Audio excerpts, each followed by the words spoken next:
This is Pet Life Radio. Let's talk pets.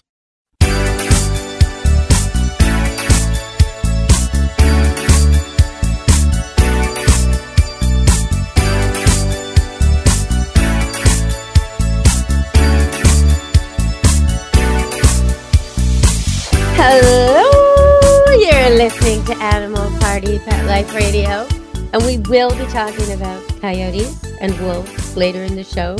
I should give you another howl, oh, because that's what we'll be talking about. We'll also be talking about celebrities. I'm Deb Wolfe, and I bring you Animal Party on Pet Life Radio every week. And there's been a lot in the news. A lot. Oh my goodness. Can a person who admits to killing dogs actually become vice president of the United States? We'll talk about that and a whole bunch of things. But first, I want to start with Texas. So, oh, poor Texas. It's always, I always wanted to visit Austin, and I've always thought it would be lovely to live in Texas. And every time I used to go to Florida, where my mom lived, from Vancouver, British Columbia, which is like crossing North America, we would have to stop in Texas at an airport, me and my kids, and you'd look out and it would be just beautiful, So I always thought about maybe such a sunny, lovely place, but they do have natural disasters. A lot of them, it seems like, and a lot of lightning and thunderstorms, and the planes were often not able to land or leave due to these kinds of things. And right now they've got flood. So Texas has been flooded. As of yesterday, 224 people had been rescued from flood. Like, I don't mean evacuated. I mean like helicopter, boat, that kind of daring rescue by first responders. And 153 pets were rescued as of yesterday that way. So I want to just say thank you to the first responders who are willing to rescue pets. And I also want to say it's a good time to talk about some safety tips and things you need to know. But this is something I took when I was watching CNN, and I was watching the report on the flood, and they had Deputy Daryl Bailey on. And one thing he said, which was really interesting, they were showing like a Labrador retriever swimming and being grabbed and rescued. And they had just rescued a man who'd been isolated by the flood, so completely surrounded by water, with his 3 dogs. So they rescued him and 1 dog, and then they came back for the other 2 dogs who were swimming, and okay, everybody's okay. So Deputy Daryl Bailey said that it's not just the flood or the water that you have to be afraid of, but what's in the water. And he gave a few examples, including snakes. So they have Hurricane Harvey level floods there in Texas right now. Yeah, I just want to make sure people understand, when you buy a kennel for your puppy and then your puppy doesn't need it anymore, and maybe he doesn't even use it anymore, or maybe he wishes he could. But anyway, you put it away, or you sell it, or you give it to somebody else who has a puppy. Okay, so now what? You're in a flood, you're in a fire, you're evacuated, you're going to a shelter, your dog's thrown in a car or a van or a truck of somebody else maybe. And then maybe he's good for that, but then he gets to a shelter where it's overcrowded and all the animals are stressed, and some of them aren't so nice, and some of them are panicking. Maybe some of them are sick, who knows? The staff is overworked, the people, probably volunteers. The last thing they need is one more pet without a cage. What they need is a cage. And not only that, if you have your cage with you, you might be able to squeak in under the rules and get your dog into a shelter for humans. You might not even have to leave your pet somewhere else. So those kennels, the plastic kind that you can fly with because they're strong enough to stack without hurting your animal inside, those are the ones you want. You don't want to buy something that's weak or just a cage where he can get hurt or exposed to the sun or whatever. You want the kind you can travel in. One good make is Vari, but there's lots of good makes. But it should say on the tag, certified for air travel. And if you're buying used, just make sure you pick a brand that's certified for air travel.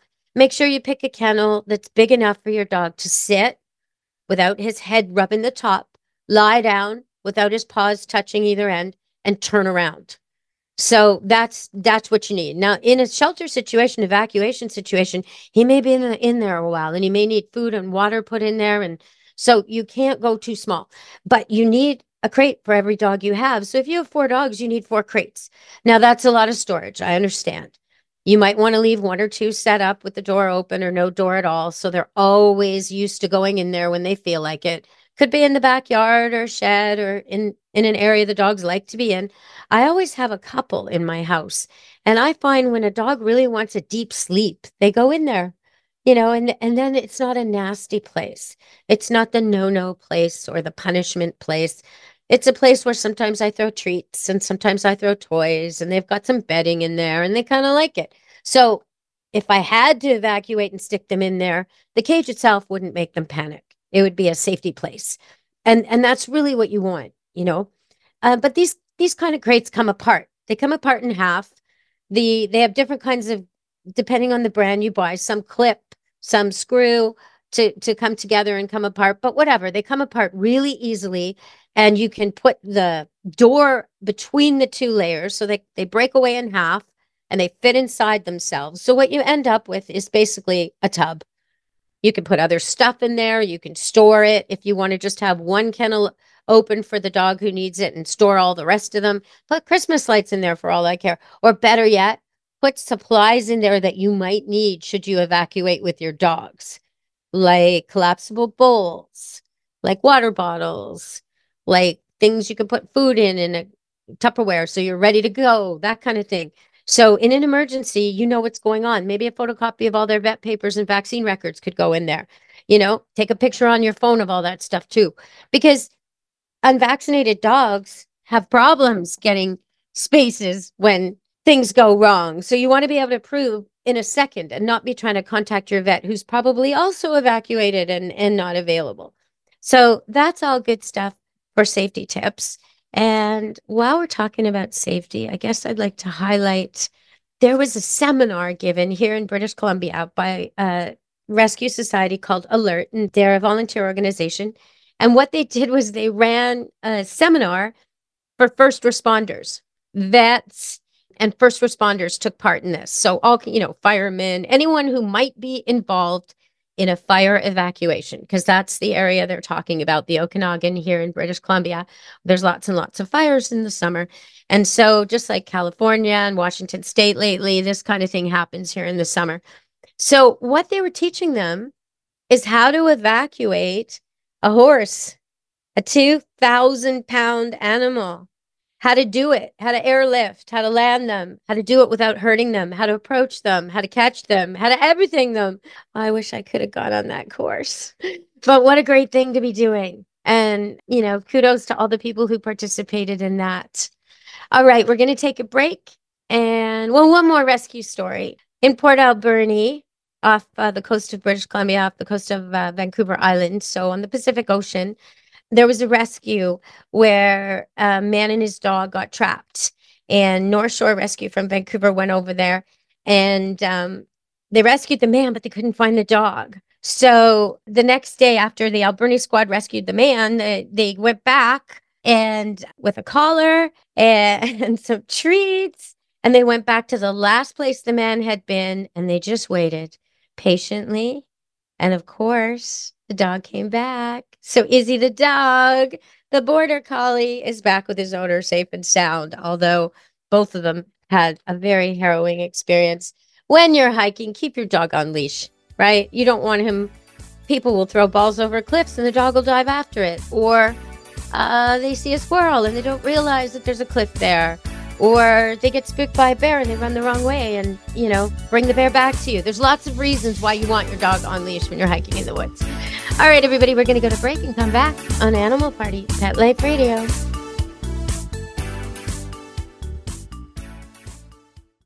Take a bite out of your competition. Advertise your business with an ad in Pet Life Radio podcasts and radio shows. There is no other pet-related media that is as large and reaches more pet parents and pet lovers than Pet Life Radio. With over 7 million monthly listeners, Pet Life Radio podcasts are available on all major podcast platforms. And our live radio stream goes out to over 250 million subscribers on iHeartRadio, Odyssey, TuneIn, and other streaming apps. For more information on how you can advertise on the #1 pet podcast and radio network, visit PetLifeRadio.com/advertise today. Let's Talk Pets on PetLifeRadio.com.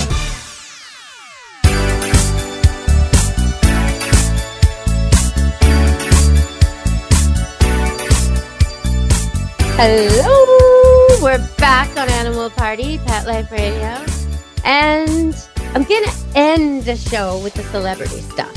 So you got to hang in there if you want to hear about Nicole, Richie, Matt Damon, and my favorite, Carol Burnett. Yes, what do they all have in common? Well, they're all going to be talked about on Animal Party, Pet Life Radio in the last segment today. But right now, I want to give you some training information because everybody wants my training information. I get emails all the time and questions all the time. If you want to ask me your question and you'd like me to answer it on the air, or you'd like me to bring an expert on to answer it because it's a really tough question I can't answer, then I'll do that. So cats, dogs, other animals too, but mostly cats, dogs, anything you want to know about why they do what they do or how you can teach them not to or how you could redirect them or anything at all about cats and dogs, just ask me. Deb, D-E-B, at PetLifeRadio.com. And once you hear my training tips today, if you're looking for more, you can always go to my YouTube channel, Deb Wolfe Pet Expert. And when I first started it, I put up a whole bunch of training videos, all the stuff you guys need. Come, sit, stay, heel, quiet, off, fetch, games, all of that. And I demonstrated with naughty dogs, visiting dogs at my boarding kennel, not ringers, not my number one blue heeler or my smartest standard poodle who do everything I tell them. No, no, no, no. You get to see dogs who haven't even learned how to learn yet, dogs who aren't even paying attention yet, dogs who are stuck in their bad habits, dog who just licorice, he just won't drop that ball. I mean, or a basset hound who every time he smells food starts howling. You could see all the characters and see how I work with them and see them become good, quiet, well-behaved dogs. You can see the Coyote cross dog who's terribly afraid. Yes. And I do a whole segment on body language. And you watch. It's so amazing to see. When I close my eyes and do the moves I describe, the dog comes over. And when I stand up and act like we normally do, the dog runs away. And I can show you exactly how to coax an animal who's afraid. So before we get to the celebrities in the last segment and all that, I guess I should talk about coyotes. First of all, in South Vancouver, there's been an attack on a woman. She was out walking her little dog and they were surrounding her. She picked up the little dog and the coyotes bit her. And so she had two small dogs, actually. And the dog is okay. He survived, had to go to the vet. She's okay. The elderly woman is okay. She fought them, literally fought them. And there was a swarm of them on a baseball pitch as well. And then they interviewed a bunch of people, and some of them were saying that the coyotes seem to travel in threes. Now, I'm not sure that's correct. I think you only see three. I think they allow you to see three. There's three that surround your pet or surround you, but there's more there. So really, really, really do not underestimate the coyote or the coyote pack. It's something you must be aware of. And if people tell you, oh, there's coyotes here today and you've got a little dog, go somewhere else. That's my suggestion. Don't think, well, I don't see them. This person must be dramatic. No, no, no, no. They're there. You just don't see them. And they should be praying at night, but they've gotten so used to our human handouts in the form of actual handouts when people are so silly that they'll toss them an apple core or toss them the end of a sandwich or something like that. And that just trains them to try to get food off people any way they can, which is usually intimidation. So we want not to do that. Do not feed coyotes. If you're eating, pack in, pack out. Don't think, well, this is biodegradable. I'll leave the crust of my peanut butter sandwich here. A bird will get it. No, no, no, no. You're drawing rats and coyotes when you do that. If you really want to feed the birds, go where the birds are and toss it to the birds. Then they'll eat it. All right. And bird advocates would say, don't toss bread to birds. They would say, toss grain to birds. Birds can't handle processed food. So that's another thing to remember. Maybe just pack in and pack out is the best way to go. And okay, so one more wild thing news.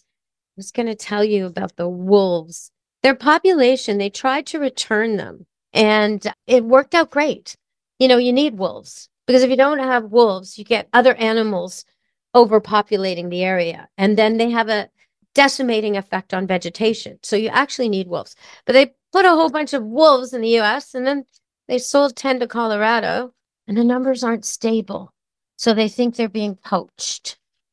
So I just want to tell you, if you think it's cool to kill a wolf because then you'll have more deer to eat, it's a bad idea long term. You're going to devastate the vegetation. And it's just not the way to go. We need the wolves. So leave the wolves alone, says Deborah Wolfe. All right, everybody. We are going to do, let's see, one training comment. So I noticed the other day somebody that I know calling their dog, and they were using all the wrong words. So when they wanted the dog to get off of them, they said down. And that particular dog doesn't know that command. They know lie down. So the dog didn't understand, right? The dog's trained with off. And then the person went to the front door and said, come on, meaning stop bothering me at the front door. Get back. But of course, they were saying, come at the front door. So the dog was bothering them more. And then, oddly enough, this person at the same doorway wanted them to stay, but said, go. Because he said, go away, go away, go away. But now they're hearing go, come and go at the front door, which is what they want to do. They want to come and go with you. You're going out the door. They want to join you. So you got to be really careful of your words. It's really easy to say these things and not think, okay, the dog is very literal. If you're standing at the door and you don't want him with you, you say, you're staying here. Get back. Stay. If you want him to come with you, you say, come on, let's go. Right? But you can't say, come on, let's go when you want him to stay, or you're just going to confuse your dog. So be clear with your words. And the other thing is, they know a lot more words than you think. You can speak full sentences to a dog, especially the sentences you do over and over, like, would you like to have dinner? Would you like to go for a walk? Should we go on a car ride? Oh, look at your muddy feet. Stop, sit down. You know, all these things that you're repeating over and over, the dog will get used to and know the phrase. So that's another thing to just keep in mind. You don't have to dumb everything down for dogs, but you do have to be clear in your communication. All right, so I'm going to go to one more break, and we're going to come back and talk about all those celebrities. Stay tuned on Animal Party, Pet Life Radio.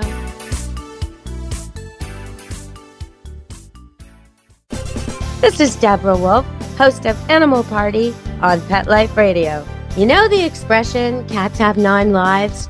Well, what if you can give them one more? The Give Them 10 movement is on a mission to help give cats an extra life. How? With spay and neuter. Spaying or neutering your cat helps them live a longer, healthier life. And it helps control free-roaming cat populations too. Learn more about the benefits of spay and neuter and meet Scooter, the neutered cat, at GiveThem10.org. That's GiveThem10.org. Let's talk pets Let's talk pets on Pet Life Radio. Pet Life Radio. PetLifeRadio.com.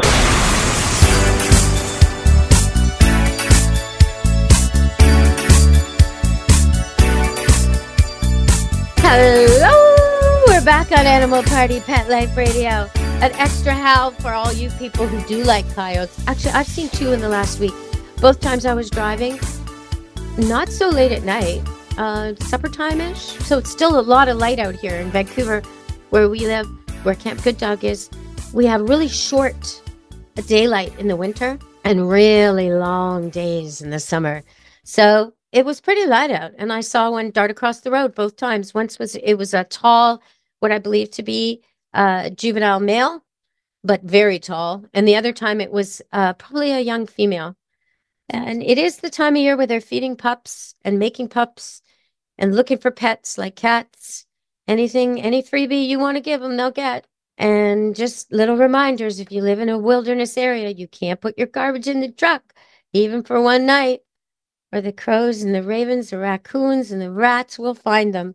And we do have an epidemic of rats in North America right now, which leads into our first story. So I was looking at Nicole Richie doing an interview, and she was talking.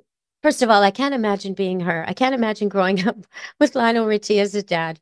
And like, for example, her first pet, guess who gave her her first pet? None other than the rock star Prince. I mean, seriously, that's awesome. But the thing is, Prince named the pet before she got it, and he called the pet, the dog, God. So that's a little weird. But anyway, so she had a dog named God, from Prince when she was growing up. But she also mentioned that when she was with Paris Hilton and they were besties and they were growing up, they had many pet rats. Enough so that they could name each rat after one of the characters in the show 90210. Now, that's a very dated comment right there. You know it has to be true when you hear that. Rats with the names of all the characters in 90210. My little sister used to watch that show. I never got into it, but I do remember it was that thing. So yeah, so Nicole Richie can't imagine her having rats. Apparently she doesn't anymore. All right, moving along to our next celebrity. I'm saving Carol Burnett for the end because she's my favorite. All right, anybody who can do a Tarzan yell like that.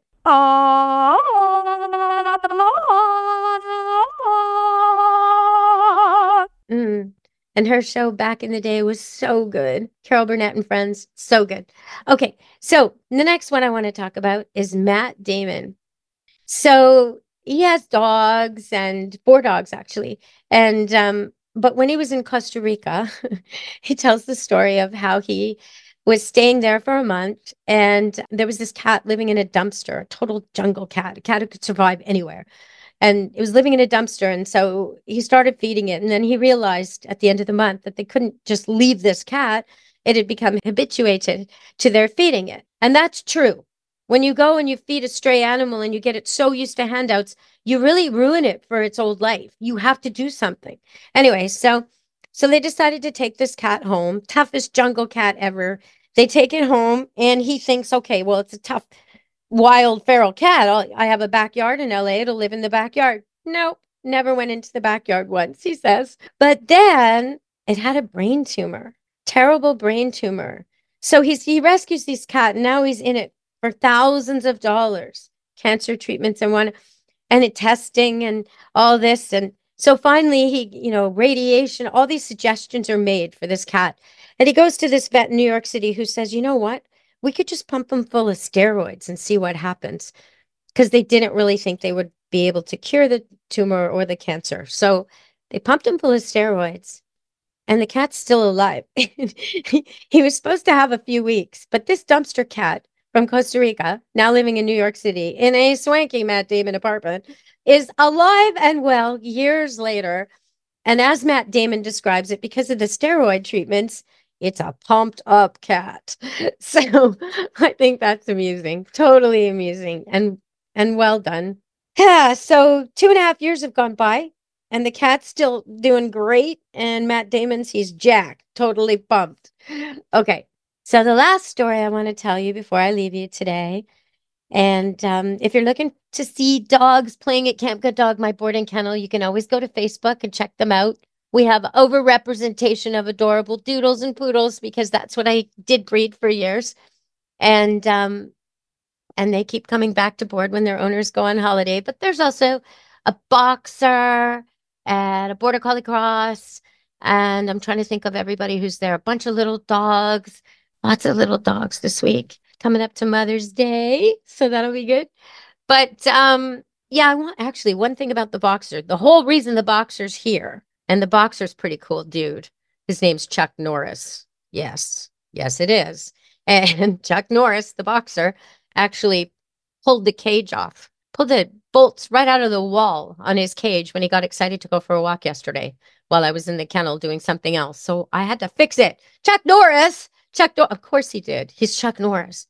Anyway, the reason he's here, this boxer, is because his family planned this amazing trip and they booked all pet-friendly accommodations, everything like that. And then they found out that boxers aren't allowed to fly in summertime on commercial airlines. That's right. Neither are pugs. Any dog that looks like it ran into a wall, any dog with a squishy face, that sort of stunted nose and muzzle, they have bronchial problems. They have breathing problems, and they're far more likely to die in air travel than any other dog. So in the summer, when it's hot, that makes it even more likely. And so the airlines have gotten smart about this and they won't take them. So you really have to think about it. If you have a pushed-in face dog, what are you going to do when you travel in to hot places or at hot times of year? All right, so we're moving on to Carol Burnett. So Carol Burnett tells this story that's so awesome. She has a Bengal cat. Okay, well, they're special and everything because of their markings, and they're not as removed from the ancient primitive cat as our modern cats are, although many would argue cats aren't really very domesticated. But anyway, okay, so the Bengals, and she has this pet cat. She says she loves dogs, but right now she just has a cat. So this cat takes her phone off the hook when it wants to be fed. And she sees the red light, phone off the hook, goes to the food bowl. He's already there waiting and feeds him. Classic example of cat's intelligence. It has figured out exactly how to get her attention in such a unique, specific way.